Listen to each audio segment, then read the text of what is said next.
संत तुकाराम यांचे 11वे वंशज प्रसिद्ध व्याख्याते हरिभक्त परायण शिरीष महाराज मोरे यांनी केली आत्महत्या। संत तुकाराम यांचे 11वे वंशज प्रसिद्ध व्याख्याते हरिभक्त परायण शिरीष महाराज मोरे यांनी आत्महत्या केली असल्याचे समोर आले आहे। या घटनेने परिसरात एकच खळबळ उडाली आहे। शिरीष महाराजांनी उचललेल्या टोकाच्या पावलाने देहू गावावर दुःखाचा डोंगर कोसळला आहे।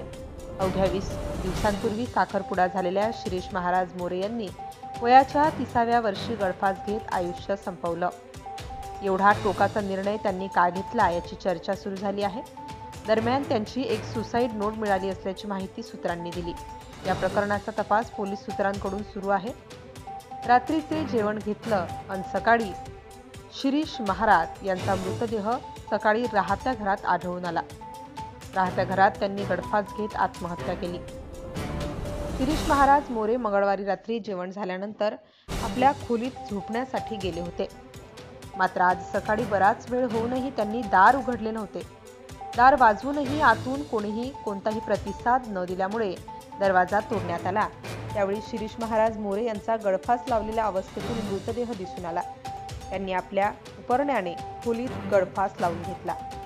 आत्महत्येचे कारण काय? शिरीष महाराज मोरे यांनी आत्महत्या का केली याची चर्चा सुरू आहे।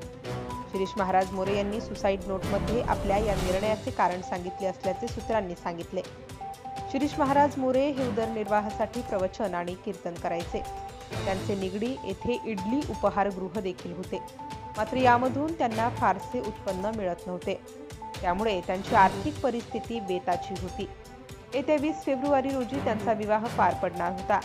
मात्र हलाखीच्या आर्थिक परिस्थितीमुळे त्यांनी आत्महत्या केली असल्याचे समोर आले आहे। शिरीष महाराज यांनी आर्थिक परिस्थितीचं आत्महत्येचं कारण सांगण्यात आलेलं आहे। Subscribe now and press the bell icon. Never miss an update.